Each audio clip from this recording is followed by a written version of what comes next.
সাবেক পতিত প্রধানমন্ত্রী শেখ হাসিনার বিচার কার্যক্রম ও সম্ভাব্য রায়কে কেন্দ্র করে সারা দেশের চূড়ান্ত সতর্ক অবস্থানে রয়েছে আইনশৃঙ্খলা বাহিনী।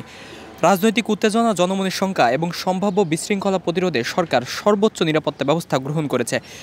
দর্শক, আপনারা এর মধ্যে দেখেছেন রাজধানীর বিভিন্ন জায়গায় আইনশৃঙ্খলা বাহিনীর যে সকল টহলদার রয়েছে, র্যাব, পুলিশ এবং যে আনসার সদস্যরা রয়েছে তারা কিন্তু সতর্ক অবস্থানে রয়েছে। দর্শক, ঢাকা ও ট্রাইব্যুনাল এলাকাকে নিরাপত্তার কেন্দ্রে রেখে একাধিক স্তরে নিরাপত্তা বলয় গড়ে তুলেছে প্রশাসন। রাজধানীর বিভিন্ন গুরুত্বপূর্ণ স্থানে পুলিশের সঙ্গে র্যাপিড অ্যাকশন ব্যাটালিয়ন অর্থাৎ র্যাব এবং Bangladesh border guard, armoured police battalion এবং সেনা সদস্যদেরও কিন্তু দেখা যাচ্ছে। বিচার কার্যক্রম চলমান থাকায় আদালত এলাকায় কড়া নিরাপত্তা কিন্তু বজায় রাখা হয়েছে। দর্শক, আপনারা এর মধ্যে জানেন যে সারা দেশে মোট 60,000-এর বেশি আইনশৃঙ্খলা রক্ষাকারী বাহিনী মোতায়েন করা রয়েছে এবং এর মধ্যে পুলিশ, র্যাব, বিজিবি, বিশেষায়িত যে বাহিনী রয়েছে তারা কিন্তু অন্তর্ভুক্ত রয়েছে। শুধু রাজধানীতেই এবং ঢাকা মহানগরীতেই মোতায়েন করা রয়েছে মোট 17,000 ডিএমপি সদস্য, যারা প্রধান সড়ক, মোড় এবং সংবেদনশীল স্থানে অবস্থান করবেন। দর্শক, গোপালগঞ্জ যেহেতু শেখ হাসিনার জন্মস্থান এবং সমর্থকদের সম্ভাব্য সমাবেশ স্থান, সেখানে বিশেষভাবে 800-এর বেশি সেনাবাহিনী মোতায়েন করা রয়েছে।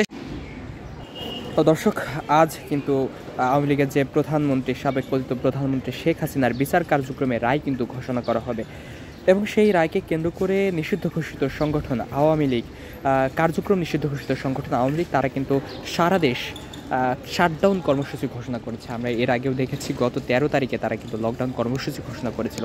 13 তারিখে আওয়ামী লীগের এই বিচার কার্যক্রমের যে তারিখ, সেই তারিখের দিন কিন্তু ধার্য করার কথা ছিল এবং সেই 13 তারিখে ধার্য করা হয়েছিল। আজ 17 নভেম্বর সাবেক পতিত প্রধানমন্ত্রী শেখ হাসিনার বিচার কার্যক্রম কিন্তু হবে এবং তারই ধারাবাহিকতায় আমরা দেখেছি 15 এবং 14 এবং 15 তারিখ সারা দেশে আওয়ামী লীগ বিক্ষোভ কর্মসূচির ডাক কিন্তু দিয়েছিল, যদিও মাঠে তাদের অবস্থান নিশ্চিত করা যায়নি।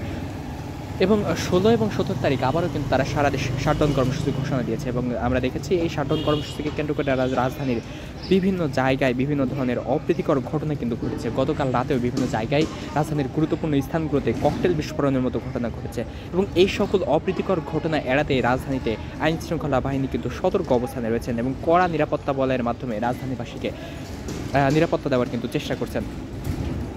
দর্শক, আমরা এর আগে দেখেছি যে আওয়ামী লীগের এই কার্যক্রম ঘোষণা করার পরপরই রাজধানীর বিভিন্ন জায়গায় বাসে আগুন দেওয়া থেকে শুরু করে ককটেল বিস্ফোরণের মতো বিভিন্ন ধরনের অপ্রীতিকর ঘটনা কিন্তু ঘটছে এবং এই ঘটনাকে কেন্দ্র করে জনমনে ভীতির কিন্তু সৃষ্টি হয়েছে এবং আইনশৃঙ্খলা বাহিনী মাঠে অবস্থান করছেন যে জনগণ যাতে ভয় না পায়, শান্তিতে যাতে চলাফেরা করতে পারে।